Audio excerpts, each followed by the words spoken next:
but we both worked there together, and we're industrial athletic trainers there, and Oh, um, I didn't know that. That's yeah, what's up. man. So that was something that I didn't expect coming out of graduation. I was just like, I wasn't sure what I was gonna do, but FedEx wasn't in my radar, and it just kind of happened. But It Philip, wasn't in my radar either. That's no one thinks about that.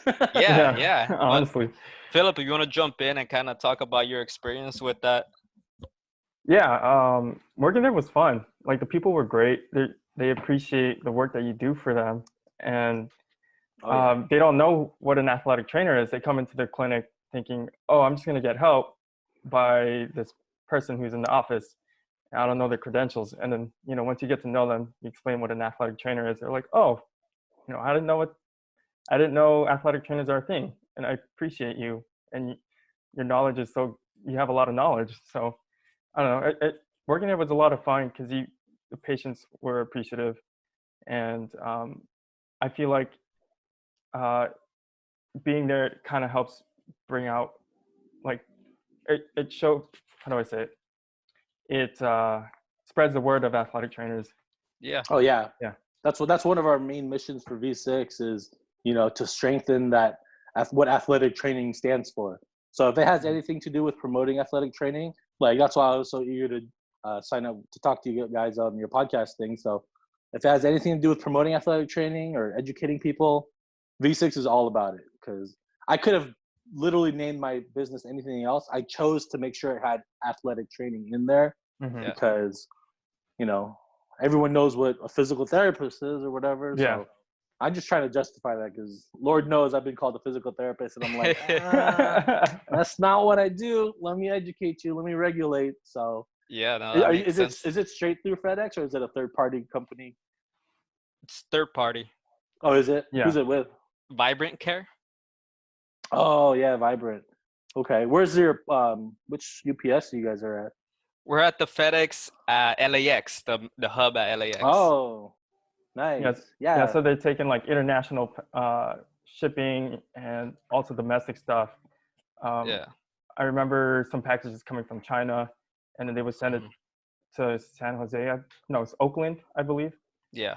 Yeah. Oh, so you're the reason we're on lockdown? You spread that over here, man? Bro, probably.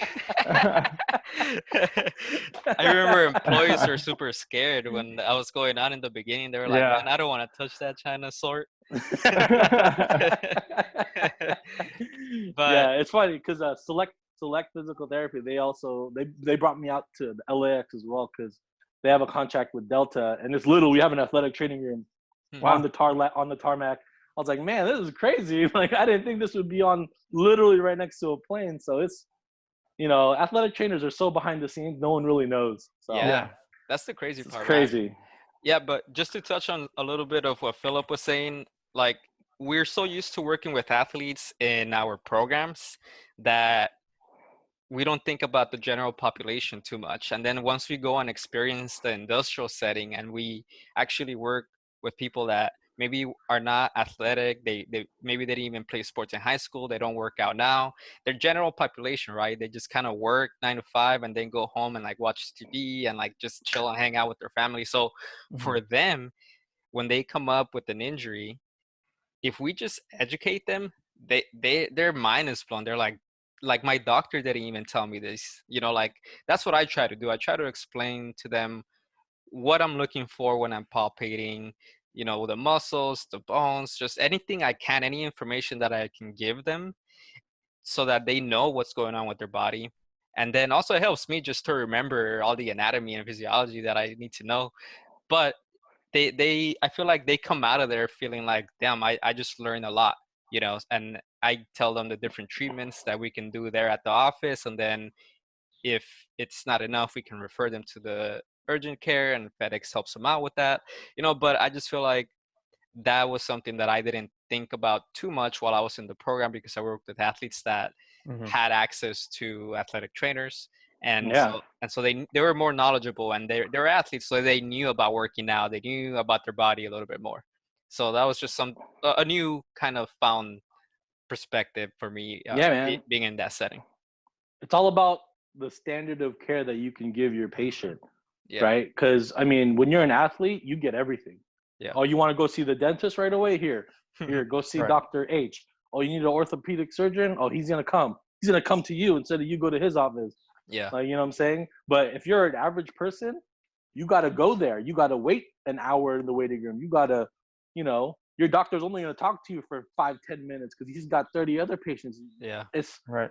it's it's the standard of care. It's how much, like, athletes get everything. It's crazy. So when I work with my non-athletic population, I feel like I'm giving them a better standard of care, and they appreciate that.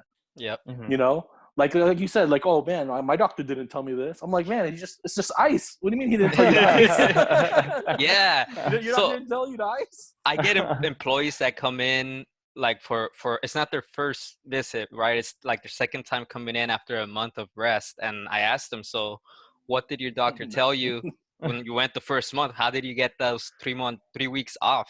And they're just like, oh, they just told me I need a rest. I was just like, yeah, but like, what was the diagnosis? Did they tell you what was wrong with your shoulder? They're like, no, they just said I needed rest, and they gave me some medication. And I was just like, well, you gotta Oh, ask, man. like, you gotta know what's going on with your body, Yeah. right? And Yeah. so then I take that responsibility of like, okay, let me actually do an evaluation on you. Let's check your range of motion. Let's check your strength. Let me tell you where I'm palpating and why, what I'm looking for, and then let me tell you what I think it is. There's possibility it could be a couple of different things, and then let me tell you a couple of different treatments we can do. But just that, it's crazy to think about how just also people don't know what to ask. They don't know what to look for when they go to the doctor. They just listen to the doctor. The doctor is the number one, right? So if he Yeah. says something or she says something, like that's what goes. They don't even ask Yeah, why. yeah, definitely. One of the stories I had from working at Anheuser-Busch. So one of my merchandisers, that's the guy who stocks everything, right? Mm-hmm. He said he hurt his thumb, and then I had to go there on off hours just because I live pretty close there. So I was like, yeah, I'll just go in and check him out. Sure, no problem. And he's like, oh, the safety manager said, oh, he went to the urgent care. I was like, okay, well, all right, so I'll see him after. So after he came back, he told me, the doctor said, oh, you can just take 3 weeks of rest too. The rest thing, man, is just crazy. It Yeah. was a clinic doctor. And then I was like, okay, well, let me just see where it hurts. I did my standard testing for him. Dude, the guy tore his UCL ligament in his thumb. And the guy said the doctor told him that it was a sprain. And I was like, I'm not a doctor, but I know a torn ligament when I see one. Yeah. And then I literally called the doctor at the clinic. I was like, hey, doc, like, I'm an athletic trainer. This is my background, whatever. I was like, hey, I just palpated him. I did a couple stress tests, and it looks like he's got a torn ligament in his thumb. And then the doctor, he gave me one of those long pauses. He's like, I think you're right. I was like, you're the doctor. Did you not evaluate him? Right. And he was going to go 3 weeks of rest and then come back. I got him to see the doctor again so we could schedule him for surgery within a week. Yeah. So imagine that guy not getting help for 3 weeks, but I got him into the surgeon within a week. So Yeah. That's then he was able to return back to work, and the healing process was better. Yeah. And the level of care he just received, man, he would have been 3 weeks out of work resting his thumb with a torn ligament, and Yeah. there was no cast or splint or anything. Man. I think there was a wrap. My fault. I think he just had a wrap. I was like, I'm not a doctor, so that was one of my first experiences of like going against a doctor's like evaluation. But something that I learned, you always got to put in your 2 cents. Like, you're educated enough where you were taught how to do this, so there's no harm, no foul of just getting your own perception of an injury. Yeah. And when I saw that, and I was like, man, these clinic doctors, like, you're kind of, what is the word? You're a number to them, to be honest. That they get paid for the more patients they see. The more patients they see, the less Yeah. tests they do. Yeah. Resting is cheaper than surgery, right? Mm-hmm. So, yeah, I did cost them more money technically, but he needed it, Right. rather than have a guy wait 3 weeks. So, it's just one of those things. That's kind of the biggest difference in industrial athletic training you see. Is like, man, people get treated so poorly, especially in our healthcare system, whether it's, X, Y, or Z. It's like, man, athletes really are lucky. Yeah. Yeah. You know what I'm saying? Like, this is crazy. Like, And- I go with my grandma's like 85 years old. I go with her to her doctor's appointments, and I go with her to a podiatrist, and Guys like, oh yeah, you just put this, this, and this. I was like, really? Why did we even come here, man? I could have told her that. Like, it's insane, man. So I treat my family. Basically. You kind of have to, right? Because sometimes that's the easiest route to take. Like, let me help you out, and then let me help guide you towards this. Because if you go there by yourself, you know, you might not get the best care, because we've seen it through many different angles, from our athletes and our general population patients.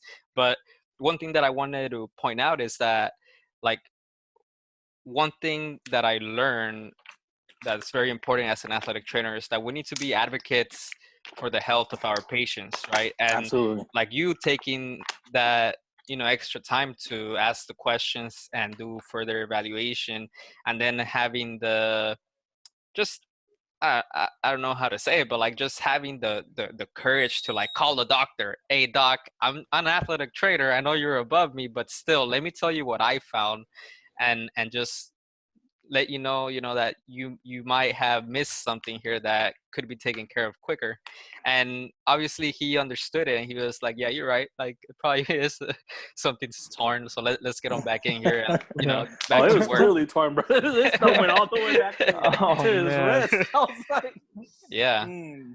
but that's important, right? That's an athletic trainer's job, to be able to recognize those type of um fall offs in the chain of healthcare, Oh right? yeah, You know, that absolutely. that's where we get plugged in perfectly. We can see these things and help out our patients.